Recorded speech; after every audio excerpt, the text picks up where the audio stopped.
All right, can everybody hear me right now? This works? All right. John, if you can hear me, you're in the background. All right, so welcome, good evening. It's good to see a lot of people out here. I see a lot of familiar faces, people that were out here last meeting, some people from CD&I, the band, pretty much anywhere and everywhere. So it's good to see some returning faces, and it's certainly good to see a whole lot of new faces as well. Getting out and talk to people. We got people from OCS, EWS, some of the actual resident schools here and whatnot. So it's good to hear that the word is getting out to all the different places on Quantico, because that's really the intent, is I can eventually reach out to all the different units, all the different schools that we have here on Quantico, and get the word spread about what we're doing here. So I really appreciate you guys coming out. Hopefully you guys are intrigued about what it is that we're going to be talking about today.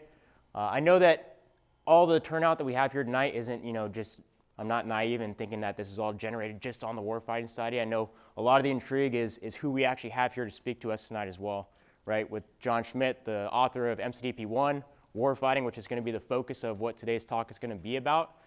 So I know you guys are pretty intrigued about what that's going to entail, and that's going to really draw in the audience and whatnot. But before we get into you talking to John, a couple of things I just want to hit on, since we do have so many new faces here tonight.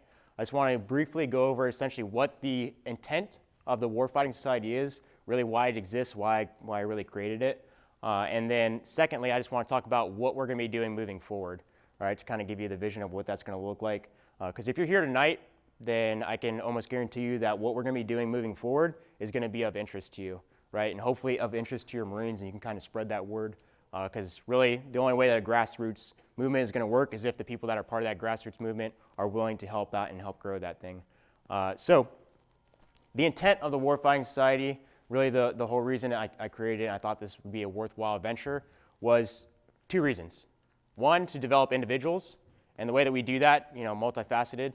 It could be running a TDG, allowing an individual to kind of get into that mindset, what it looks like to make decisions as a leader, whether that's just tactical or really just leadership decisions. It could be decision forcing case studies. I know some of these people in here have actually ran through decision forcing case studies because they've come through the academy through some of my schools. And so that's really just allowing a member to go through a situation, get immersed into a situation, and make moral, ethical leadership decisions, and kind of figure out, how did that decision measure up to what actually happened in real life. So that's invaluable as well. Other thing, doing talks like this, allowing people to see and hear different perspectives from people that have something that is, useful for us to learn from. That is ultimately going to develop an individual. The second big reason is to progress the organization. Now, obviously, developing the individuals inside the organization is a huge part of that. But more so, it's to actually progress the organization. And the way that we do that is to take action. Now, when we're talking about taking action, the mantra of the Warfighting Society is acta non verba, which is Latin for deeds, not words. So what that means is we're not here to just admire problems, we're here to solve them. Now, the way you do that, you be critical of your organization. You look at the concepts that are being employed, you look at the orders that are written, you look at the things that are already in place or looking to be put in place, and you figure out where the gaps are. How do you improve it? How do you fix it? How do we make it better? Now, you can do that through a lot of different ways. It could be through discussion, and from that discussion has to come something. It could be co-authored articles that we put into the Gazette. It could be creating our own TDGs to get people to think about the stuff that they need to think about moving forward. It can be a lot of different things, but it has to be something. Otherwise, it's just people sitting in a room complaining about stuff, and we have enough of that inside of this organization. We don't really need a whole lot more, right? So that's the intent of the Warfighting Society. That's the intent of what this structure kind of allows us to do. Now, where we're going moving forward is important as well. But the only reason I think that we could actually accomplish either of those goals or anything that I even envision is because of people like you sitting in this room right now. Because when we're all sitting in this room, we're all peers. Now, we're not all peers based on our MOS. We have a bunch of different MOSs. We have people that are in the band here. We have scout snipers here, right? We kind of run the gamut on that. Certainly not peers based on our rank. We got everything down to a lance corporal in here, and looking around, I know we at least got a major. I know there's probably a colonel that's going to step in here a little bit later. So we kind of have a wide variety of those ranks as well. So we're certainly not peers on that level. And definitely not by experience. You know, you can never make that assumption. We're all peers because at least for this moment, at least for the next hour and a half, everybody that is in this room right now has dedicated themselves to being a professional in the profession of arms. Now, that is not something that should just be taken lightly and just assume that everybody that raised their right hand is willing to make that commitment, because they're not. You know, we've probably all worked in this organization long enough to know that not everybody's ready to make that commitment, that leap, right? Everybody's dedicated. Everybody's willing to sacrifice, right, if you're wearing this cloth. But to dedicate of yourself after hours when nobody asked you to actually do the things that's going to make you a better leader in that sense is a different level of commitment. That's important because the organization that we're in right now is currently facing a lot of different things that are going to need involvement from people that are willing to make that commitment. The people in this room are the caliber of people that are willing to make that commitment, and that's important because we're going to need it. And it has to come from people that are willing to do that, willing to sacrifice. So that's the whole premise of the Warfighting Society, where we're going moving forward. Today we're going to be talking to John Schmitt, obviously the author of MCDP-1. We're going to be talking about maneuver warfare at its basis. We're going to be talking about the development of MCDP-1, really what is our Warfighting Society, what we've kind of collectively agreed upon as an organization, that this is our philosophy on warfighting. All right, so as I kind of spoke about, just to get this started, you were in the Marine Corps. You joined the Marine Corps in the early 80s, and during that time frame, you were platoon commander, company commander, really under General Gray when he was at 2nd Marine Division. And as most people know, General Gray really instituted maneuver warfare as the philosophy down at the 2nd Marine Division before he even became Commandant. So you guys were really exercising maneuver warfare down there through some of your most formative years. Coming over to Quantico during the time frame that you did, when General Gray was in his commandancy, you were able to play, obviously, a large part in getting selected for the ability to write warfighting based on all of that. Now, when I teach warfighting, even when I was trying to really learn the philosophy myself, one of the things that I see as one of the biggest sticking points is just the conceptual understanding of maneuver warfare. And I was reading in a book the other day, I was reading the Maneuver Warfare Handbook by Bill Lind. He states that it's so hard to tell somebody how to do maneuver because it's not a tactic. It's a theory or a way to think. So in your experience, what has been some of the best ways that you've kind of approached teaching maneuver warfare to individuals that you've talked to? That's a great question. So let me start out by saying that was a really big issue during the formative years of maneuver warfare. What exactly does it look like when I'm doing it, and how do I know if I'm doing it? Because warfighting is pretty theoretical, it's fairly abstract. That was in fact one of the criticisms of it. It didn't tell people what to do, and some Marines wanted more directive guidance. So what does it look like when I'm doing it? You know, it has concepts like main effort and surfaces and gaps and commander's intent and so on and so forth, critical vulnerabilities. Okay, that's all well and good, but how do you have a really meaningful discussion about the application of those things? And so we struggled, and I struggled with it quite a bit, because I saw myself as a company commander, and I fully expected to go back to the fleet and get another company. And I'm thinking, this is not making me a better company commander. So we're missing something. And then the idea of tactical decision games came to me. I was at actually we didn't call them warfighting societies back then, but that's essentially what it was. A friend of mine, Captain Tim Jackson up at 8th and I, had one, and he had brought in General Hasselbad Uslar, Brigadier General Hasselbad Uslar, who was the military attaché to the West German Embassy in Washington, and he was talking about German methods. And he was trying to make a point, and again, it was kind of an abstract discussion. I don't even remember what the conversation was about, to be honest, but again, it was kind of an abstract thing, and we were struggling, and so he said, you know what, and he pulled out a map, which I thought was impressive, that he had a tactical map in his briefcase, and then he said, just suppose you were here, and the enemy was here, and you're doing this, and this happened, what would you do?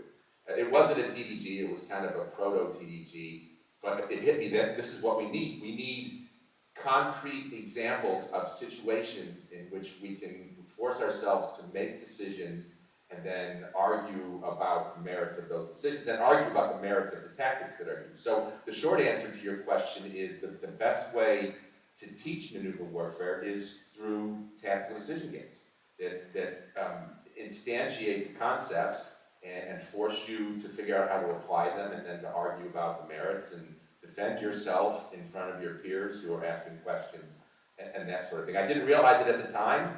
I mean, that kind of intuitively, I think I understood it intuitively, but I didn't understand the importance of it until much later, and I didn't understand that it really represented the other side of the coin of the theoretical side of maneuver warfare. So the answer is you do a lot of TDGs. Now, so when they appeared in the Gazette, they started in, it's no coincidence, by the way, that warfighting and TDGs appeared within a year of each other.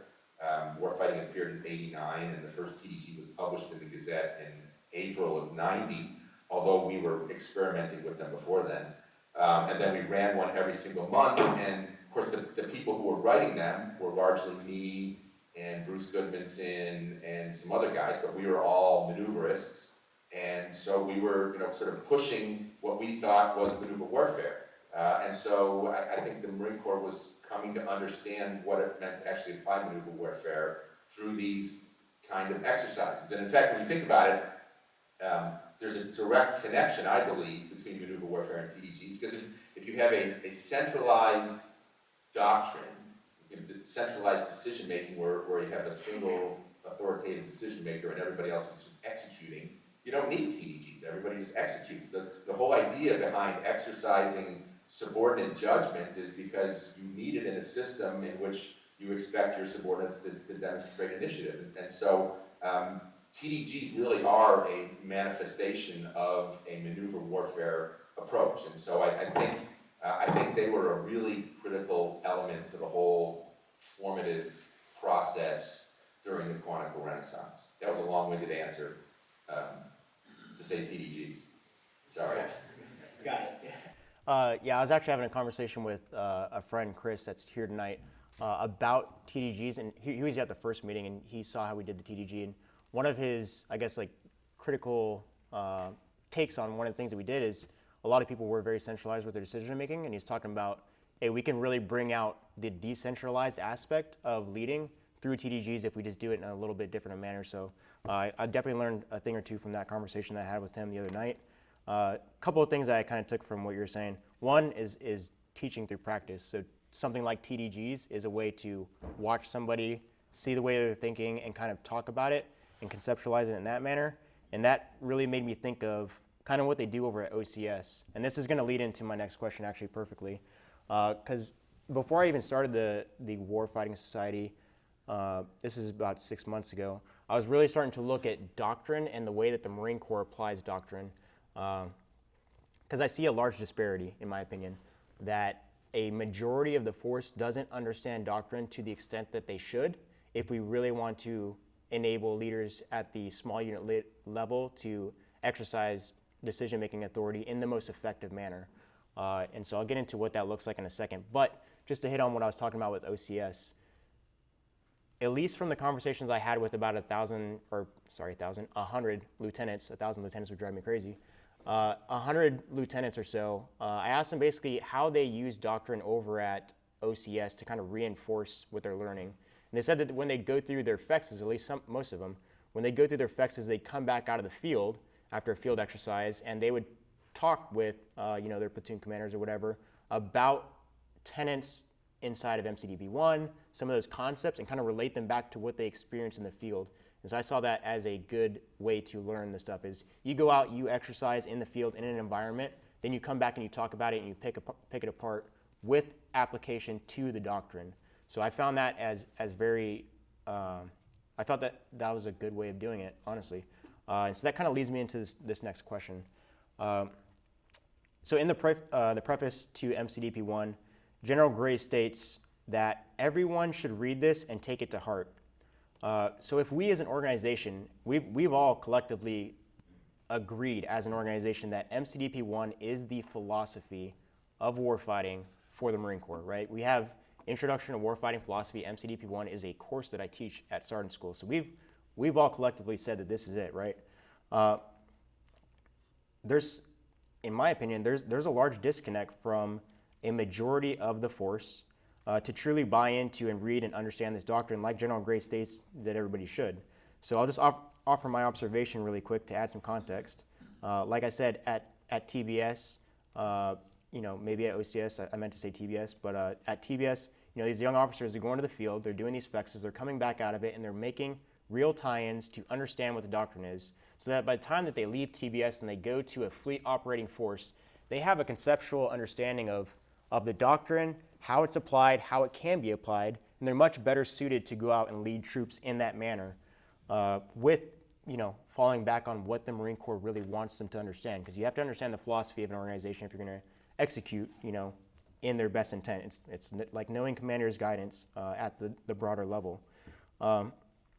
So with that being said, I see a big disconnect when it comes to the enlisted side. And that's what I refer to as the majority of the force. You're looking at like 70% of the force is going to be enlisted. Now on the enlisted side, there is very, very little push really by anybody to understand or even read doctrine or even know that it exists really. And I found this to be very evident when I came to the Staff NCO Academy to be an instructor, because at this point I have instructed and taught Introduction to Warfighting Philosophy, MCDP-1, to over 1,000 sergeants. And I start the class the same way every single time. I say, hey, how many of you guys know MCDP-1 and really understand what it's talking about? Like, how many of you guys actually understand what MCDP-1 is about? And I get about 10% of the class every single time, and 10% is honestly a generous number, that raise their hand, and most of them do it, hesitatingly. So that number actually holds up across the spectrum of enlisted. So it applies at the staff sergeant level, at the career school. It applies certainly at the gunnery sergeant level as well. About 10% of Marines will raise their hand and say they actually understand what warfighting is as a philosophy. So why do you think that there's such a disconnect with a majority of the force, that being the enlisted force, on trying to get people to actually buy into this and understand it? That's a great question. I don't know that I have a great answer for it. I will say that when I was a lieutenant in 2nd Marine Division as a platoon commander, then as a company commander under General Gray, I don't know that we had a problem getting buy-in. There was no warfighting manual at the time. We were just figuring the doctrine out, so it was all trial and error. It was all practice and experimentation in the field, going to Fort Pickett or in exercises at Camp Lejeune. But in at least the companies that I was in, where we were really, I was fortunate enough to have a battalion commander who was a real believer and really encouraged us to experiment. It was not a problem. So I think if the leadership is there and the commitment is there, then it certainly can be done. As far as reading goes, maybe it's just kind of a culture, that second lieutenants are just out of college, and in college there's the expectation that you have to read. That's just part of being a student, is you're expected to read stuff, and so it's natural, I think, for lieutenants to expect that they're going to have to continue to read stuff, but maybe that's not the case with as many enlisted Marines. I don't mean to disparage enlisted Marines, but I just think culturally in general, we're not great readers anymore. So maybe it's just that the expectation was never there, and there isn't as much of an experience of learning that way, and so it just doesn't get carried through. But I do believe that if the command emphasis is there, you can still certainly teach maneuver warfare whether you read the book or not, to be honest with you. Again, through the methods that we just talked about, through practical experimentation and application and using scenarios and all that kind of stuff that we did in 2nd Marine Division. Yeah, I'll get behind certainly that on the command level is where it needs to happen, right? We have to have invested leaders to want to invest into understanding what the doctrine is, how it empowers you as a leader if you actually know it, and then pushing it down to the troops. Because I finish my class when I teach the sergeants by saying, like, if you don't understand this, there's no way that your Lance Corporal is going to be willing to go out there and read it and understand it themselves, right? It's going to have to come down to a leader that's invested and willing to actually push this information down to them, right? It always comes down to the willingness of the leader to kind of take that brunt of that, that initial thing to try and learn. So I've had conversations with a lot of Marines about this, and a lot of midshipmen, ROTC midshipmen, because I do quite a bit of work with some of the ROTC units, and I say, well, if we were to revise warfighting, what should we do to change it? And one of the answers that I get commonly is, well, turn it into a graphic novel, right? So, not just straight text, but put it on YouTube. Making it more engaging that way, or even hyperlinks to little sort of video snippets to demonstrate concepts rather than just straight text. My question kind of follows that. Anyway. Just a second. So Master Sergeant Lancaster, he's sitting right here in front of me. He just made a little shout out to the Krulak Center because they have something very similar to that. They have a graphic novel. It's in its fourth iteration right now. Destination Unknown, which is a graphic novel that is made by Marines or really anybody in the military. But I just submitted my story, my entry for that. But yeah, it's basically graphic novel, and you just talk about future war concepts in a graphic novel narrative style, and it could intrigue that younger crowd for sure and get them thinking about concepts at least. I think that's a great way to do it. Yeah, I have not heard about that, so yeah, that's exciting. Yeah, so I got one more question on my list, and then I'll turn it over to some of the audience. I got more, but I'd rather hear from other people, honestly. So I know that the question that you probably get most often is probably going to be centered around, hey, do you think it should be updated? Do you think that it's due for a revision? When it comes to MCDP-1, right? This is a doctrinal manual that was written back in 1989. It's been revised once since then, in 97 under General Krulak, which I think he played a big part in as well. And since 1997, it's stood there, right? I have a book that I carry with me everywhere I go, and it's probably from 1997. And I don't have to get a new one because it's still there, right? So with that, I'm aware that you participated in 2 working groups, actually under 2 of the last 3 commandants, under General Dunford and under General Neller. They enlisted your response to, or your willingness to help out with these working groups to come up with a proposal for a revision to MCDP-1 Warfighting. And so you participated in these groups. You guys came up with what you thought could be relevant or worthy, and you guys kind of put it in a point paper and sent it up to both of these commandants and their teams. Now, just what I got out of it is basically just because of bad timing for most of it, with General Dunford coming out of office so quickly to get pulled up to Washington, and then, just the timing, how it fell between General Neller and General Berger. Basically, it just didn't happen, it didn't shake out. And because of that, we're still here with warfighting as it has been written since 1997. Now, the dynamic of warfare that we've seen has changed dramatically, mostly due to the advent of new technologies and whatnot over the last 30 years. And so looking at warfare as it stands today, looking at warfare as it starts to progress into the future, especially with technology and information, is there any one part of warfighting that you think could benefit the most, maybe from a revision or anything new added into it? Daryl, very carefully. You phrased the question 2 different ways, and I think it's actually 2 different questions. Could warfighting stand to be revised? Absolutely. It was written during the Cold War era. It was written, with a sort of a Cold War mindset.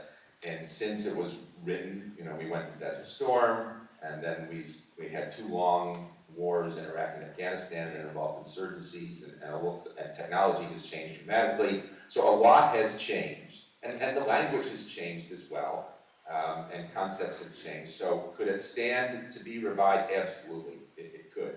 Should it be revised is another question, and I'm not sure that I think it should, to be honest with you. Because while there is a chance of improving it, I think there's also a chance of harming it. So we revised Warfighting in 1997. 1997 is a different book. It's not different, but it's got some differences. It's more sophisticated.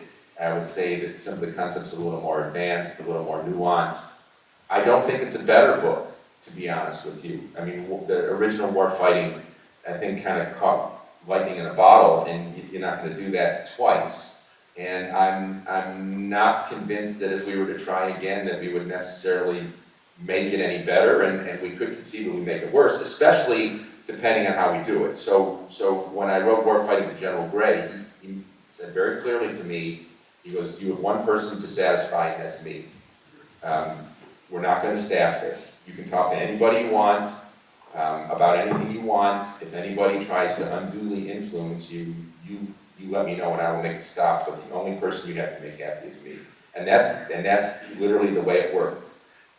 For the revision, there was sort of more of a working group that included MSDP and some of the schools, and so there was more back and forth, and it wasn't just me working with General Krulak. And so the aperture was a little bit wider for people to inject more ideas and things like that. And I think as a result, maybe the book isn't quite as tight, isn't quite as coherent, because it actually involved more people's ideas rather than truly having a single voice. So if we were to do this again and were to open up to staffing, I think there's a very good chance that we could actually make it much worse. So there's plenty that could be, I think, improved. About all 4 of the chapters, I don't know that I'd say any one in particular, but I'm not absolutely convinced that we ought to. And I will say, just to straighten out the history, I really was involved in one effort to do it. It started under General Dunford, it continued under General Neller. Something happened in the middle of it where we submitted a point paper saying essentially what I've just said to you, that there are places that can be improved, but it could also be made worse, so we need to be very careful about how we proceed. And I was told the decision's been made not to proceed. And that was that. The Commandants decided not to proceed. And I thought, okay, great. And then Ian Brown wrote an article a few years ago saying we need warfighting version 3.0. And all of a sudden there was renewed interest in this. And somebody called down and said, what about this project to revise MCDP-1? And I said, well, we were told that it had been decided against. And we were then told, well, no, it never made it to the Commandant. The Commandant actually is interested in revising MCDP-1. So somehow, apparently there was some intermediate low-level no that we were given, and it never actually got to the Commandant.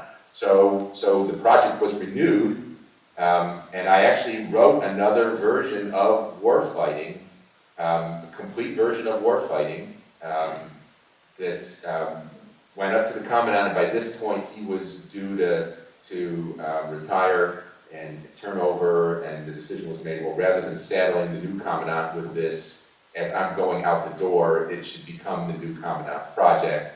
And so the decision was made not to go forward, and so it was never published. And in retrospect, I'm glad it wasn't, because in retrospect, I think I'm probably not the person to do it. I think if we were to try to redo it, we need to find the next captain or major or whomever with recent experience who's more in touch, because I can only write what I know, and I come from a certain background with a certain mindset that was formed in the Cold War, and as much as I read, I'm still a product of my upbringing. So in retrospect, I think it was probably a good thing that version never saw the light of day, because I think it needs a different author, to be honest with you. But anyway, so that's that. So what are some of the things that could be revised?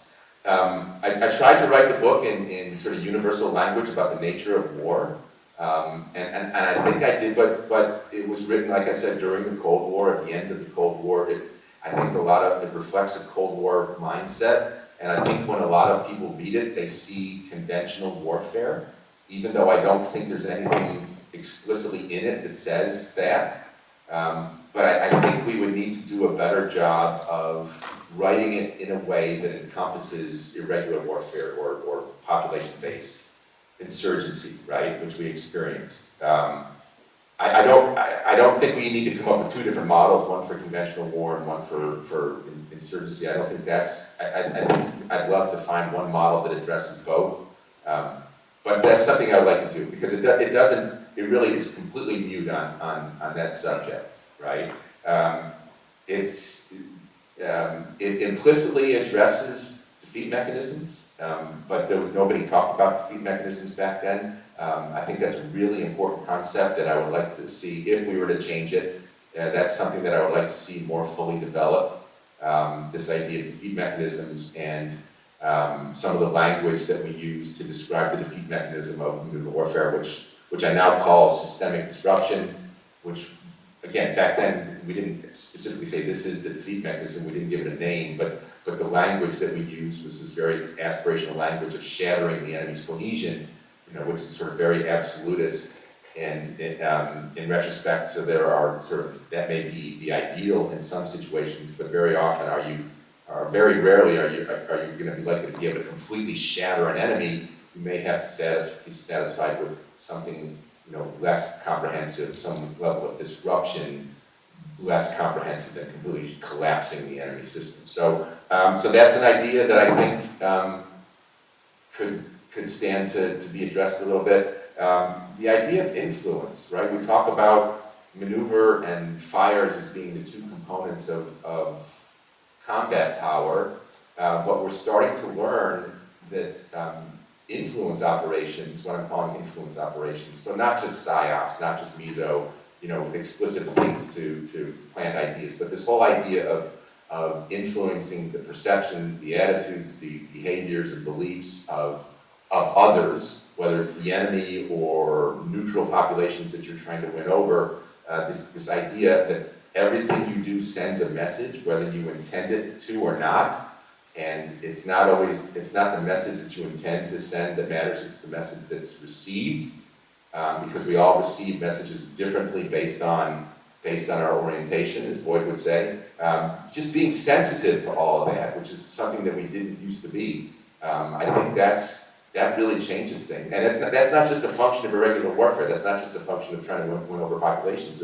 If we go into a conventional war with China, the narrative is still going to be huge, and influencing behaviors and attitudes and perceptions is still going to be huge. So that's something new that I think I would like to see addressed. So those are just a few of my ideas of things that you could stand to look at if you decided to open this thing back up, which, like I said, I'm not 100% convinced that we should. Yeah, I mean, that's good. I think a lot of the stuff that you just talked about, especially with information and influence, that's some of the stuff that's really coming to the forefront nowadays and getting a lot of focus.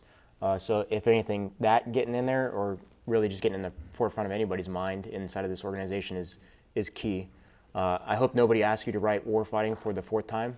So I'll give you that. Hopefully that doesn't happen, but yeah. So I want to open it up to members of the audience, and I think we'll just use this microphone because it is a little bit better. These ones are a little rough sometimes. So if you have a question you'd like to ask, just raise a hand. We can start passing around this microphone. Do I get to see my accusers? Do they have to come up? I'll move where you can see me, sir. Oh, hey, there you go. Good evening, sir. And I don't want to hammer the last points we were making too much, but given that this kind of was your baby and you have seen it grow over the last couple generations, and you've, I'm sure, had every avenue of people approaching you talking about it, where do you see, I want to say, shortfalls in people's understanding? So when people come talk to you, their biggest misconceptions about what maneuver warfare is, or the principles behind it? Yeah, that's hard to say because, I mean, people's perceptions have changed over the years, and I'm not even sure I could say I'm an expert in what the current understanding of maneuver warfare is, right? I mean, so the book hasn't changed since 1997, or any version of the book that you're going to see. I still do have the version 3 draft, which I'm going to put in a safe and release it with my papers posthumously. I mean, maneuver warfare has continued to evolve, even though the manual hasn't, right? I mean, so what we codify in writing is always a little bit behind the actual thinking, and so while there are shortcomings with the book, I know Marines have been sort of extrapolating the book to apply it to the new problems that they faced in Iraq and Afghanistan and everywhere else. So the cutting edge of maneuver warfare has gone far beyond what the book is. I would say it has become more abstract maneuver warfare has become more abstract over the years, as it started out really kind of, in a lot of people's minds, as mechanized operations, right? Because every time we practiced it as 2nd Marine Division, it was always tanks and AAVs and that kind of stuff. And it was easy to see maneuver warfare that way, right? Because you're moving fast and you're doing sweeping envelopments and deep penetrations and trying to attack into the enemy rear, you know, to attack his logistics and stuff like that. And so you could see the maneuver in maneuver warfare pretty easily. But then as we tried to apply it to other environments and we stripped away the mechanized vehicles, it became less, the physical trappings kind of disappeared, and it became more abstract, and it became more about commander's intent and decentralization and low-level initiative and tempo and main effort and critical vulnerabilities, all those abstract concepts that I mentioned before. So maneuver warfare itself has become, as a theory, has become more abstract. But also it's been influenced by Boyd. When I wrote Warfighting, the only Boyd briefings that were available were patterns of conflict and organic design for command and control, and most Marines had not seen either.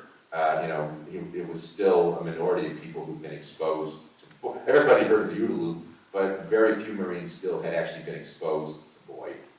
And since then, he's, you know, written, or not, he didn't write, because he doesn't write anything, or didn't write anything, but he developed, you know, other briefings, the conceptual, the strategic game and the conceptual spiral, and the essence of winning and losing.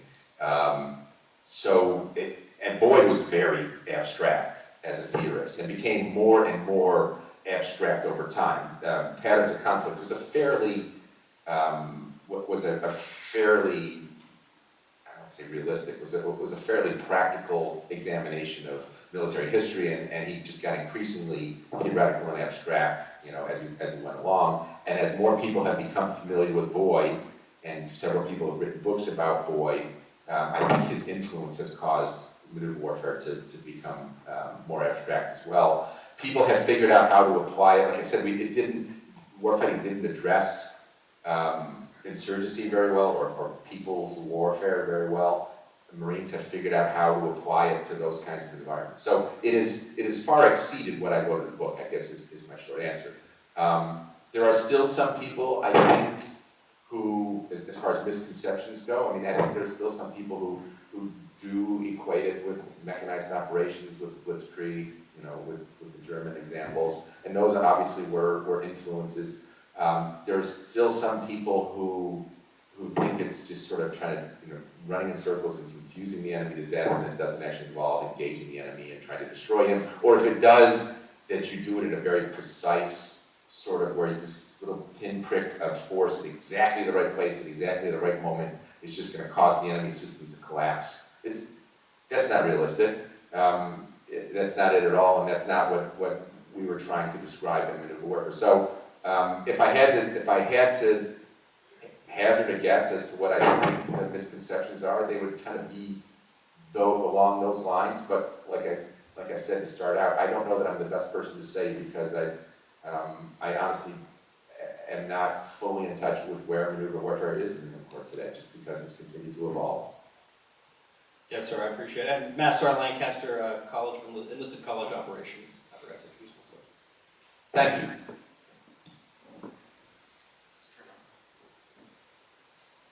How's it going, sir? Good. You mentioned earlier how when you were writing MCDP-1, the only person you really had to appease was General Gray. And so one of my first questions was, you know, at your experience level, where you were at the time. You know, recently talked about Boyd and how there wasn't much of him at the time. What really influenced you the most when you were writing Warfighting? So, all right, so I had three primary sources that I relied on. One was Sun Tzu's The Art of War, which at the time I was reading at least once a month, and reading every different translation I could get my hands on. I have probably a dozen different translations of Sun Tzu on my bookshelf behind me, because each one of them gives you something a little bit different. So Sun Tzu was one of the main pillars that I based the book on. The second one was Clausewitz. Clausewitz is On War, and especially with respect to chapters 1 and 2, the nature of war and the theory of war, relied very heavily on Clausewitz. And the third one was Boyd's slides, because I did know Boyd, and I had his briefings. I had a personal briefing of organic design for command and control. He came to Washington once, and for a week, every day for a week, for about 2 hours, I drove up to his daughter's apartment in Alexandria and got a one-on-one tutorial on organic design for command and control, which was just a phenomenal experience. So I was also familiar with his draft presentations of the other stuff that he was working on. So I did know Boyd. So his slide deck, which I had access to, was sort of the third primary source. I did not have access to Boyd directly because he was fighting cancer at the time and had a remission of cancer. It was out of communication for pretty much the entire time I was writing the book. But I did have his slides, and I did have previous conversations with them. So my three sort of primary sources were those three: Sun Tzu, Clausewitz, and Boyd's slides. And then I read lots of other stuff as well, but those were the three pillars. And then the people that I talked to on a regular basis, there were lots of people that I talked to, but three people that I talked to on a regular basis. The first was P.K. Van Riper. At the time, he was a colonel. I met him when he was a lieutenant colonel when I was writing OH-6-1 Ground Combat Operations, and he came back to Quantico when Gray became Commandant to take over the Command Staff College and then stand up at Marine Corps University. And so I was in Barrett Hall, right next to Command Staff College, and I basically beat a path over to Command Staff College, and Van Riper told his administrative assistant, if Schmitt shows up and I'm not actually in a scheduled meeting with somebody else, send him in. And so I walked over there almost daily just to talk to him about interpretations of Clausewitz and Sun Tzu and whatnot. And sometimes a lot of times I'd bring him stuff to read. Sometimes it would be just a paragraph. I would just be writing one paragraph on Commander's Intent Deck because I wanted to get it just right. So I talked to Van Riper practically on a daily basis. I also talked to Colonel Mike Wiley, who was a big maneuverist, had introduced maneuver warfare at AWS when he was the chief tactics instructor there. And I probably he also got brought to Quantico. Gray just brought lots of key people to Quantico during all this time. But he was in my building, but he was in a different part of the building, working in a different section. But I would go see Wiley about once a week, and I would also show him drafts of stuff and just talk to him about the Germans and about Sun Tzu and his views on maneuver warfare.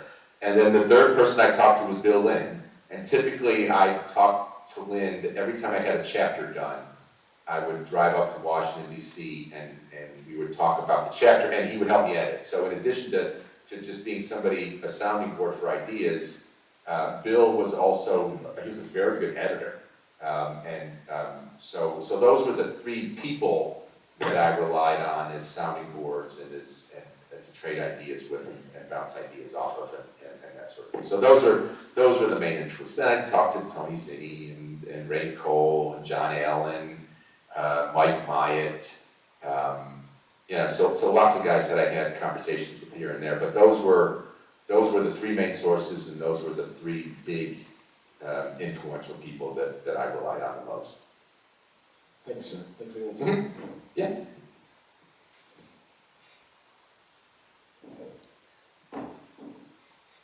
Want to sit on the middle there, or?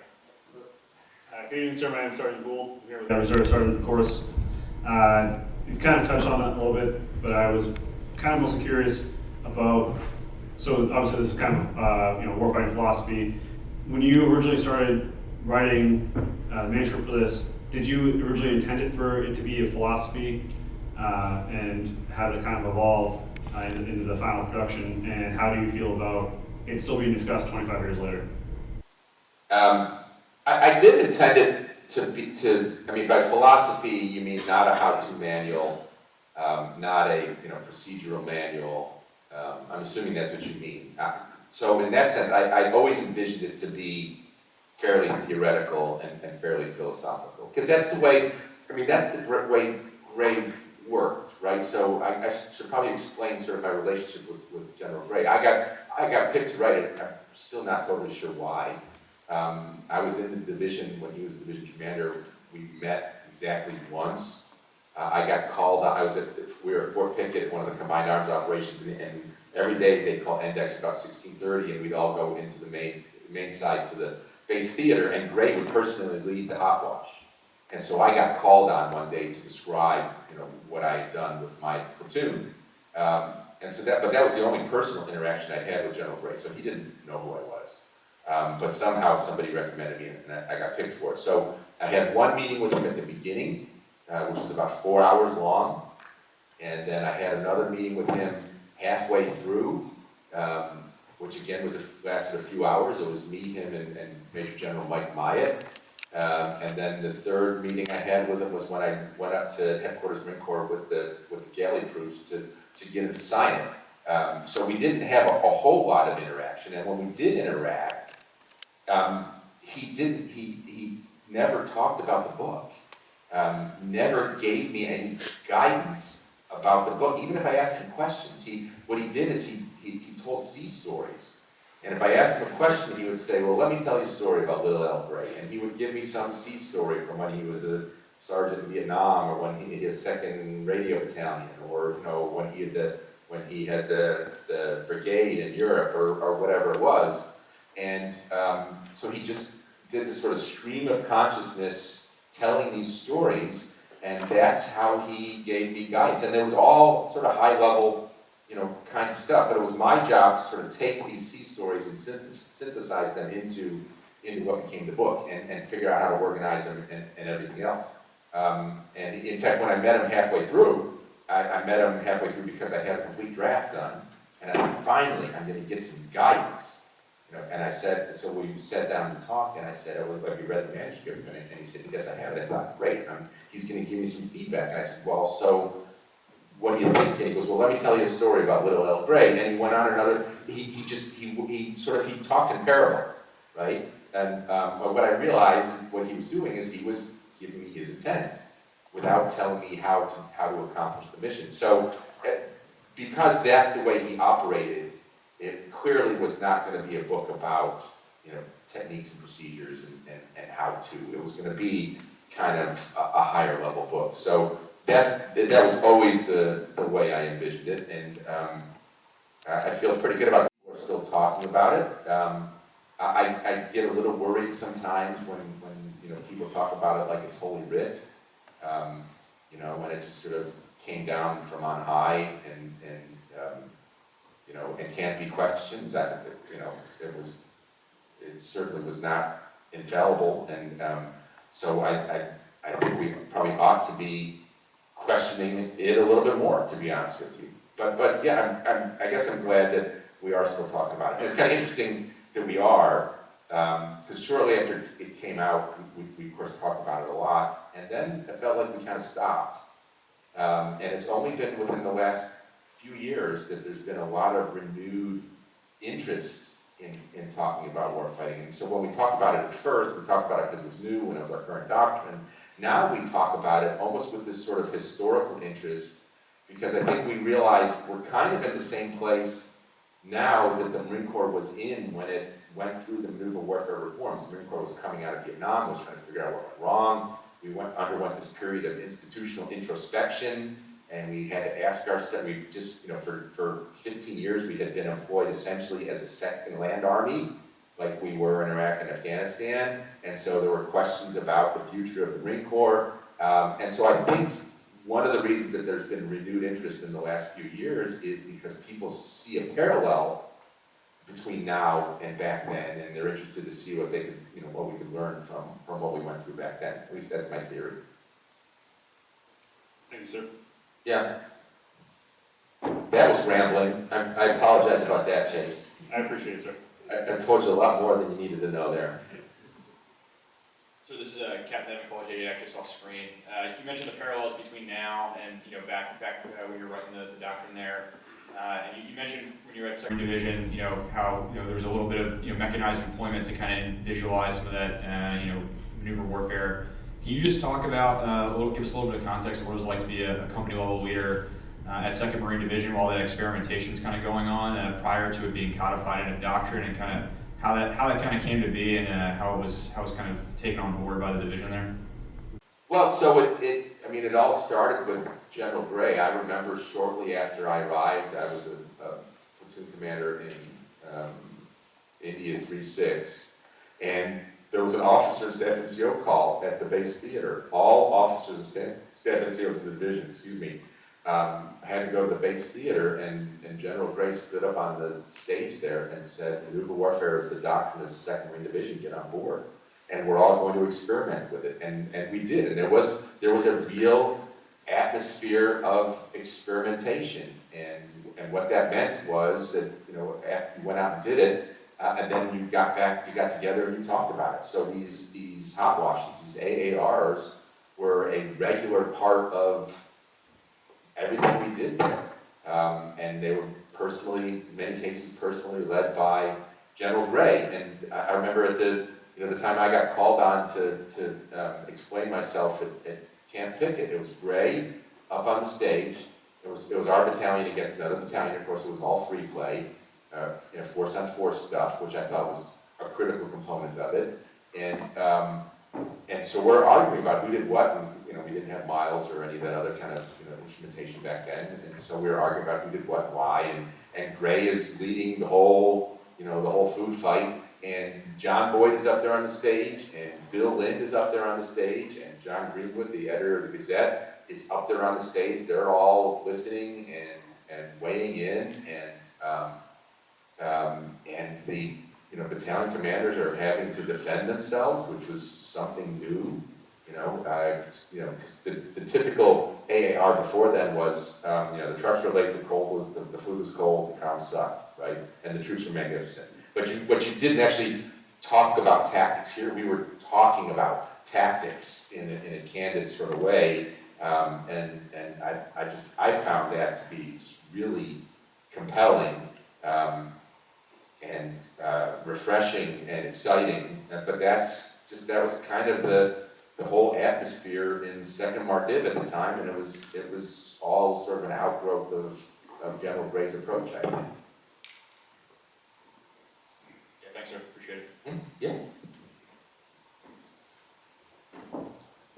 Hey, good evening, sir. My name is On, or as my peers will know me as Sergeant Yu. I'm currently serving. Okay. I hope I could bother you with just like 2 questions I had in specific regards to tactical decision games. Sure. So my first question is if you could kind of touch base on just like TDGs again, and why you think it serves as a great education tool for demonstrating maneuver warfare, and kind of how its applications might differ from something small like a squad level scenario all the way to the scale of something like maybe a battalion level. Sure. So again, I think they were very important, I think, because we were struggling with what maneuver warfare actually looks like in application.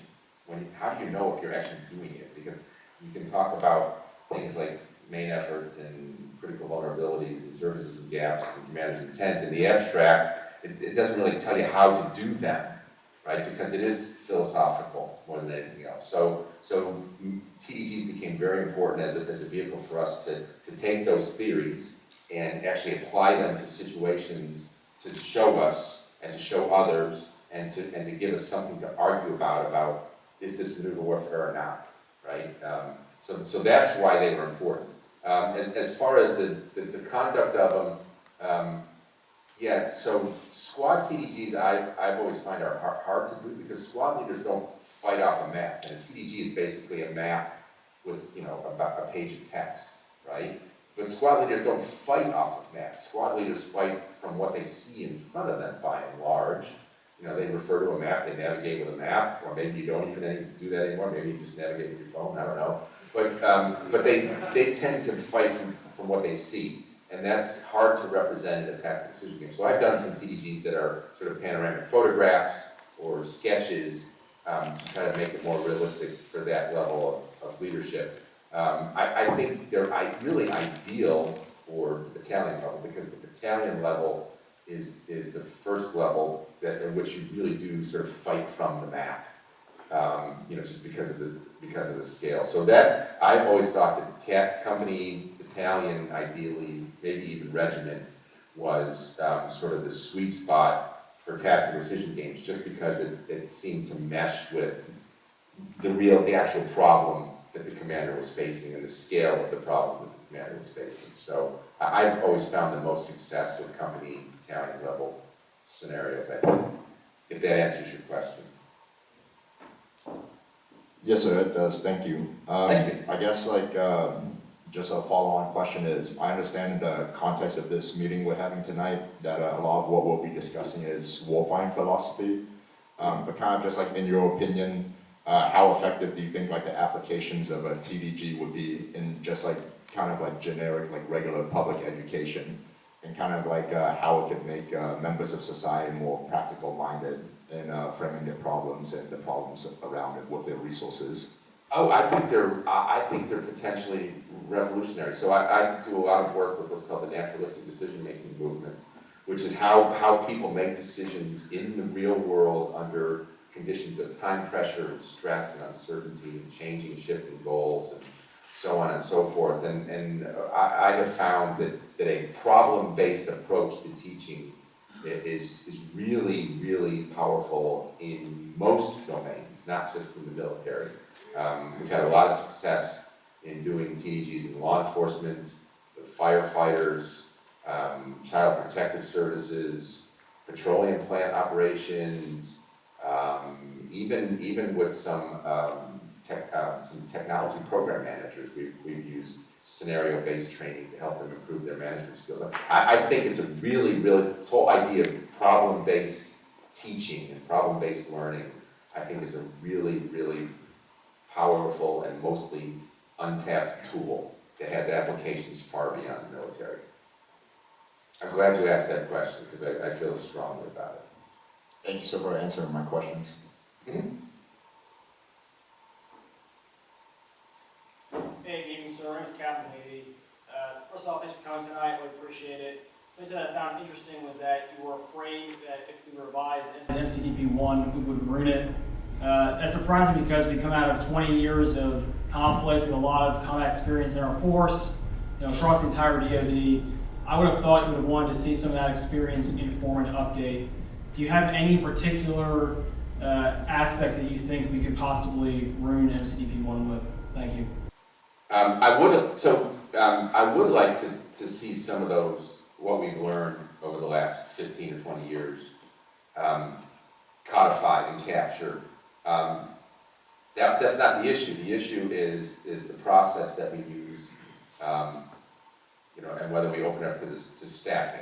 And staffing is the death of any kind of compelling document, I think, because what it does is it takes out any hard edge, it takes out any contentious idea, and it sort of just vanillaizes the whole document and turns it into pack. So you'd like to think that doctrine or a concept sort of starts with a logical premise and then just proceeds logically from there.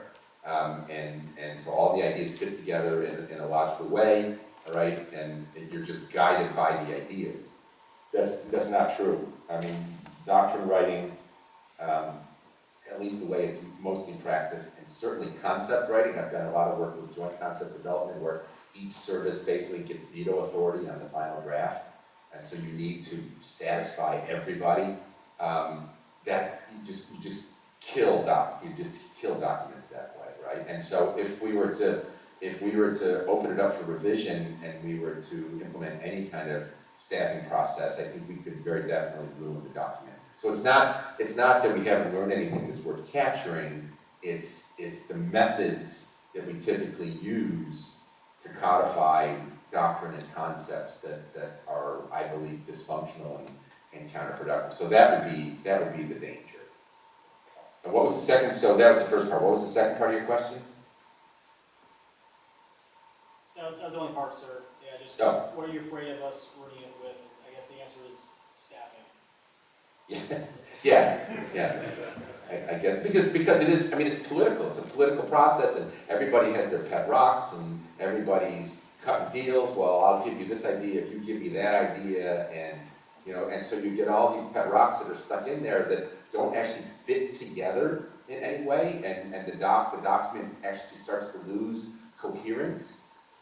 because it's not following a singular, logical trail anymore. It's just got a lot of things hung on it that don't really have any relation to each other.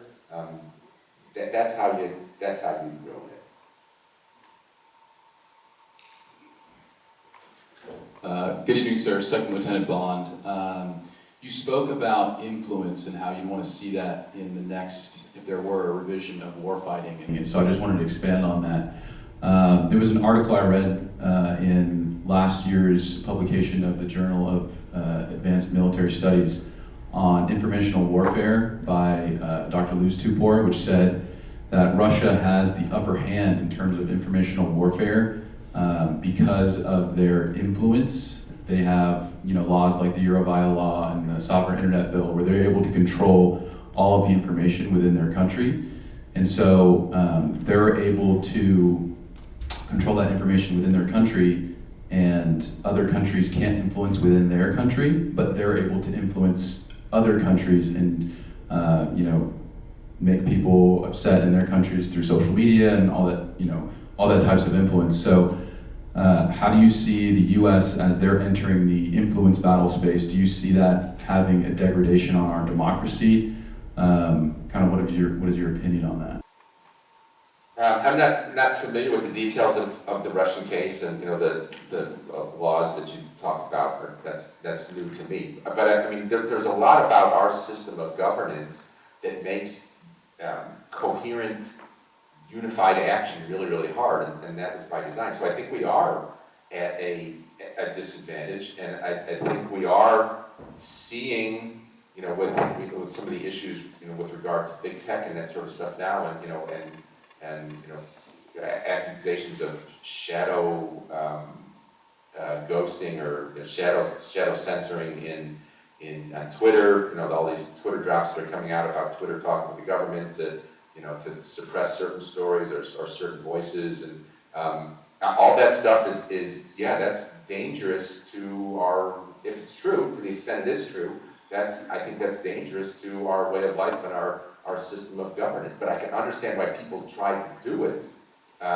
because it gives them an advantage in the information sphere, and it's hard to do otherwise because we've created this decentralized, diversified system that nobody is supposed to control. No one person or agency is supposed to control. So, I can understand why it's happening, and it is a problem for us, and it probably does put us behind the 8 ball in dealing with totalitarian states that don't have that problem. My opinion. Thank you, sir. Yeah. Sir, Well, before we move on, could I ask what your opinion is? I guess that's a really good question. I didn't think about that. I think that, we are at a disadvantage, but, that's just something that we have to deal with, being a democracy and allowing freedom of speech that's just going to be inherent in our society, is that we're going to have to allow things like that.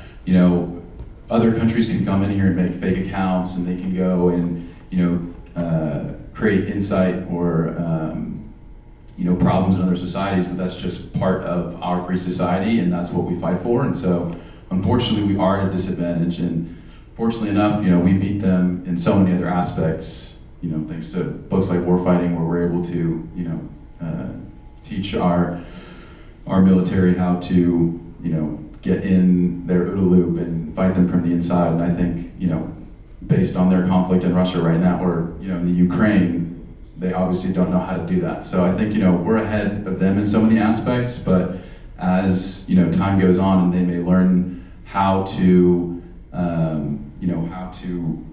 how to be able to fight within someone's OODA loop and, what we teach here, I'm not sure how that will work out, but hopefully there will be a way.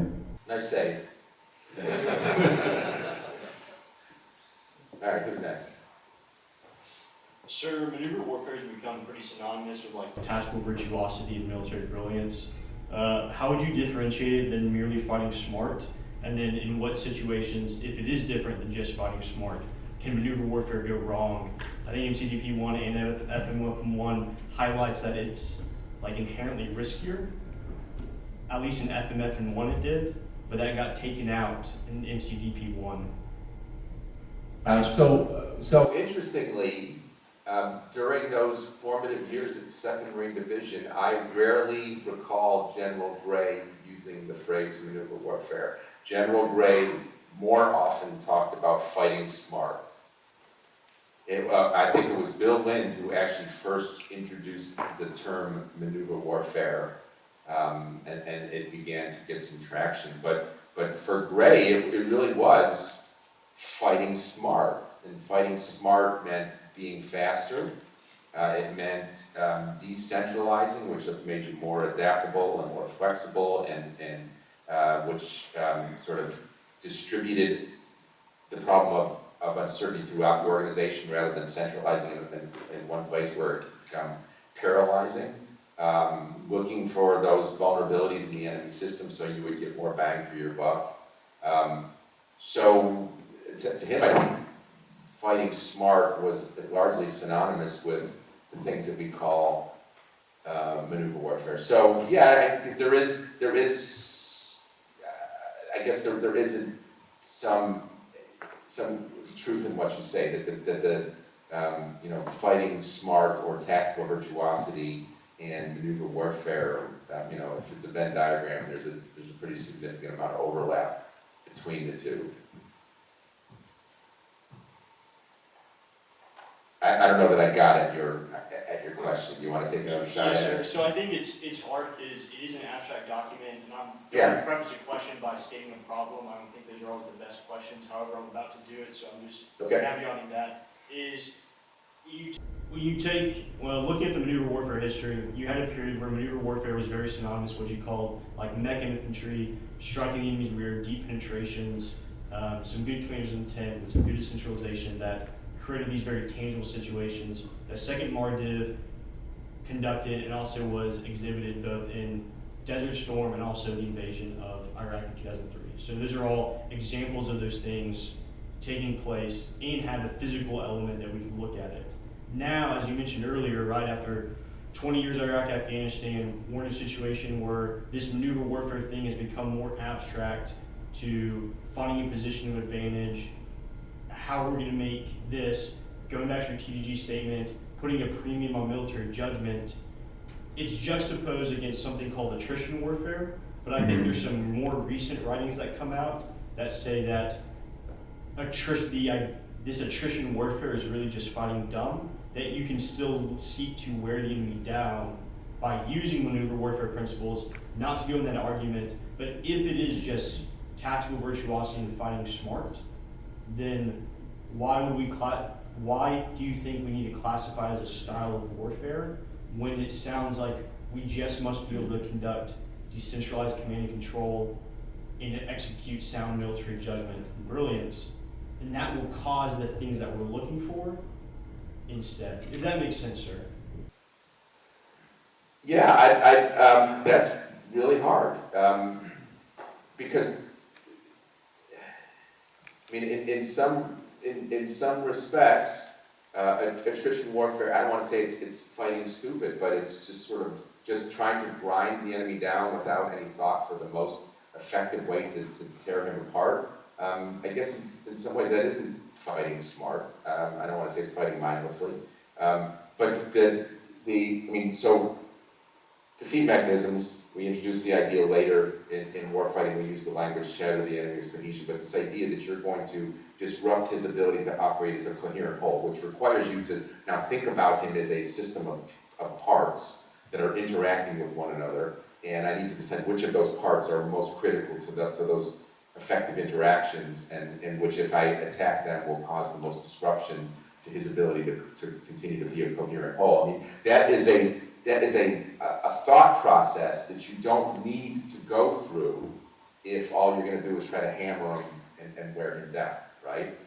So does that mean attrition warfare is just being stupid? I don't know. It's not being stupid. It's just it's not thinking about how to take him apart as a system, which is a different kind of thinking that requires you to do things that you wouldn't think about things you wouldn't otherwise think about. So there is some fighting smart to it, and I think that's why Ray talked about fighting smart as much as he talked about anything else. So I guess the answer is, my short answer is I don't have a clear-cut distinction for you. There is, all those things do kind of fit together in sort of a messy way, and there's a certain amount of overlap in the different elements of them, and that's just kind of the reality of what it is. We can argue about whether the whole creation of the maneuver versus attrition dichotomy was a good idea in the first place, and I believe that was that preceded me.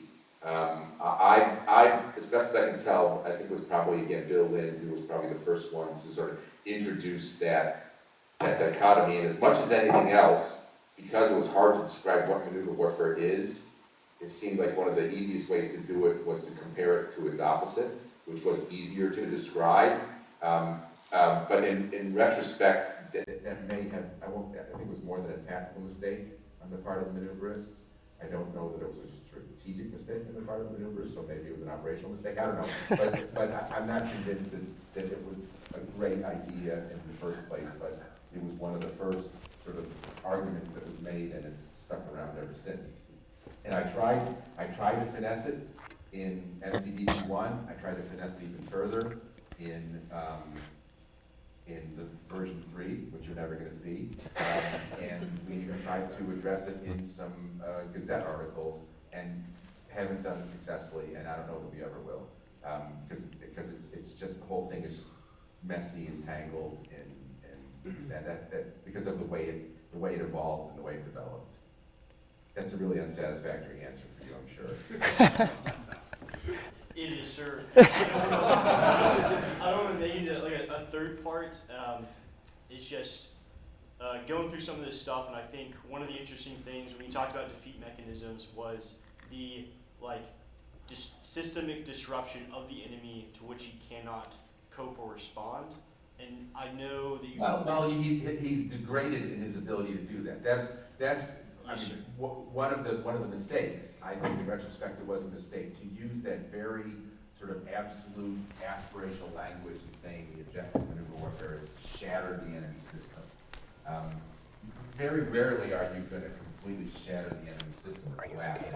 And you don't necessarily fail, but there could be degrees of how successful you are in degrading him or disrupting his ability to operate effectively. In fact, there have been arguments that sometimes you don't want to do that at all, right? I mean, Lieutenant Colonel Drake argued in the Gazette, and I think Marinus Aaron Novum did the same thing, that when we collapsed the Iraqi army in Desert Storm, it was a mistake because we were the fixing force, and we didn't want to collapse them and have them retreat because they retreated faster than the left hook from the 18th Airborne Corps and the 5th Armored Corps could get there, right? And so we were too effective in defeating the enemy at one meth, and it kind of disrupted our own plan.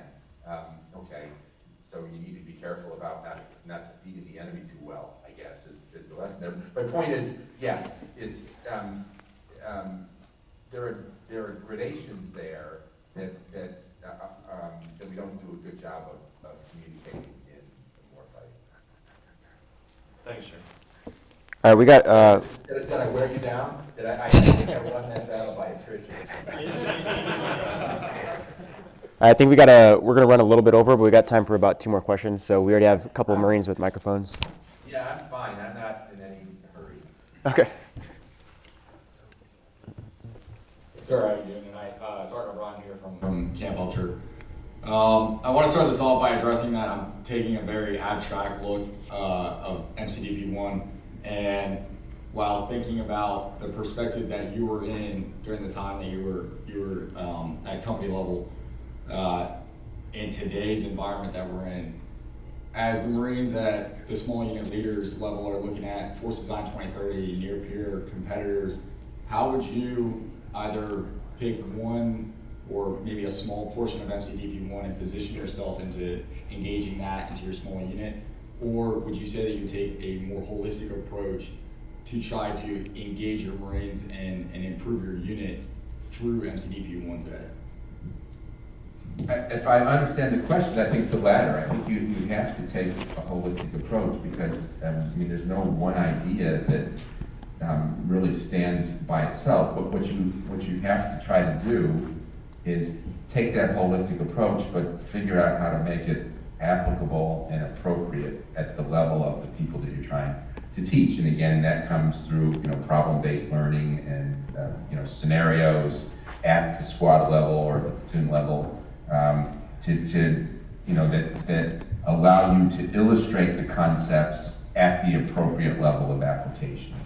But I don't think I don't think the answer is just to pick out parts of maneuver warfare and only do those. It's to make all of it accessible at the appropriate level, which is really hard to do. I admit it. But it's not maneuver warfare. It's not procedural, so you can't do it by just teaching a procedure. So by nature, it's, I think, a more challenging thing to teach people. Thank you, sir. Sure. I don't feel like I'm Chase. I feel like I'm giving really unsatisfactory As Lieutenant McLaughlin, reserve officer. I work at Joint Staff, so I appreciate your comment in my civilian capacity. I appreciate your comment about staffing and killing aspirational things that we're trying to get done. And that leads to my first question, which is, where does joint doctrine sort of fall short in taking having the sort of impact that you talk about? Maybe it's the staffing aspect of it. Particularly, I'm thinking of JWC, which is out there now, and then there's inklings to what joint warfighting concept is supposed to look like. And then my other part of that question is more simple: what did you think of Jocko Willenick's take on MCDP-1 on his podcast? I wasn't sure if you were aware, but he actually covered your entirety of MCDP-1 in about 9 hours of a podcast, his personal podcast. So if you haven't had a listen, it's worth a listen. So I guess I can't get your take on that. So what's his name? His name's Jocko Willenick. He's a former Navy SEAL commander, and he's a UFC. Yeah, he's got one of the biggest podcasts in the world, sir. I'll send you the link to the episodes. Okay, do I want to sit through 9 hours of it? He does reference jiu-jitsu a lot in there, and it could be a lot to bear if you're not into jiu-jitsu, but he has some pretty good takes coming from a SEAL's perspective on MCDP. So let me say this. First of all, the Joint Doctrinal Series, Joint Pub 1, the Armed Forces of the United States, or Joint Doctrine, and then Joint Pub 3.0, joint operations, which are sort of the two main ones, which correspond more or less with warfighting. That whole system, that whole joint doctrine system, they got from us, from the Marine Corps. They didn't have anything like a capstone doctrinal manual that was joint doctrine or joint operations before warfighting, and this sort of short, pithy, 100-page book of 100 pages or less.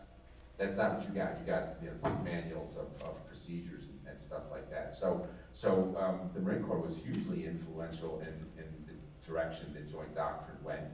I actually worked on the JWC, 2 versions of the JWC, and then a little bit on the 3rd version. I don't even know if that one's out yet or not.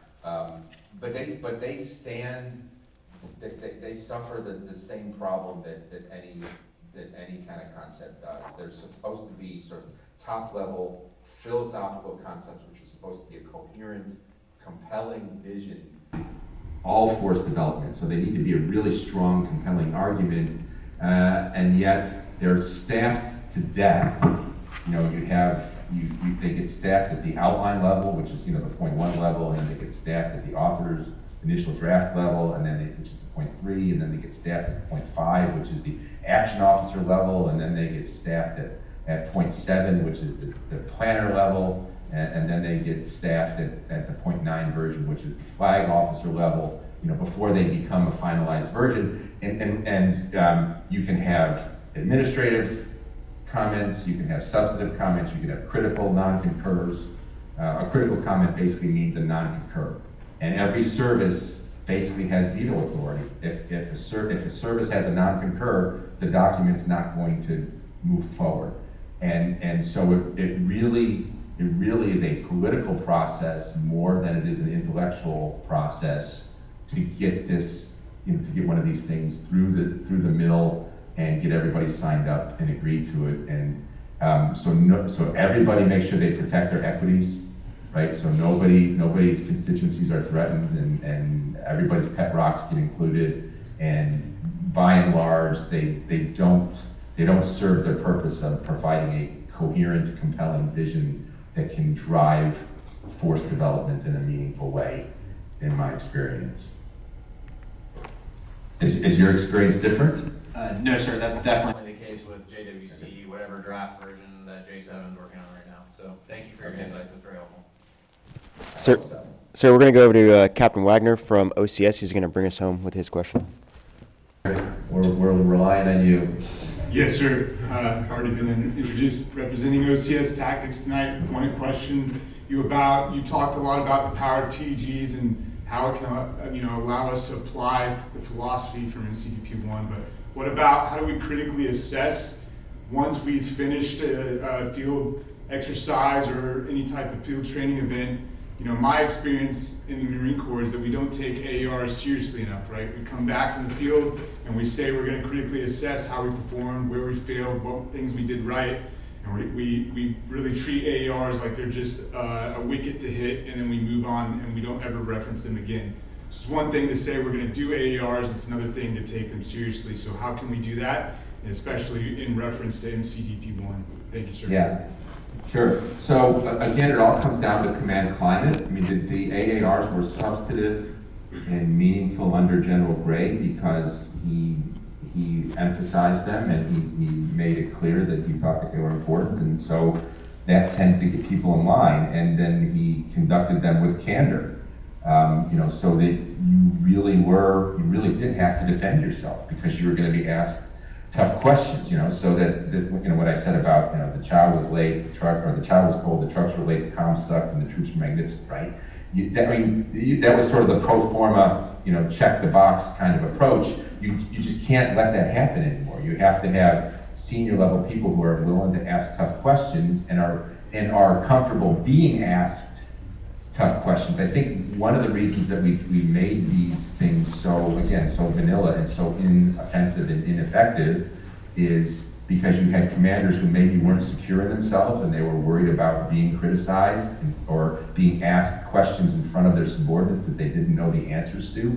I don't know how many exercises, planning exercises or whatever is that I participated in it where, the CEO would say, well, you guys do this, I know how to do this, you guys need to practice. But what he was saying was, I'm not comfortable doing this in front of you guys, so I'm gonna just find a way to bow out. When we first started doing TDGs, we called it the TDG group. We met every Friday afternoon at 1400 at the Command and Staff College in the President's, in the Director's personal conference room. He let us use his conference room. And people were hearing about TDGs, so we would start to get lieutenant colonels and colonels and even some brigadier generals showing up. And they would come in and they would, just before we started, they'd go to me and they'd go, I'm just here to observe, right? I'll just be in the back of the room, I'm just here to observe. And so eventually we had to make this rule, which was if you're in the room, you're in the game, because too many of these guys were opting out because they were afraid to be put on the spot. So you have to change the culture where you have to acknowledge you're going to be put on the spot and you need to be prepared to defend yourself. And it's not the end of the world if you don't have the right answer all the time, or somebody subordinate to you has a better argument, right? This is how we all learn. We're all professional students, and we should not be threatened by that.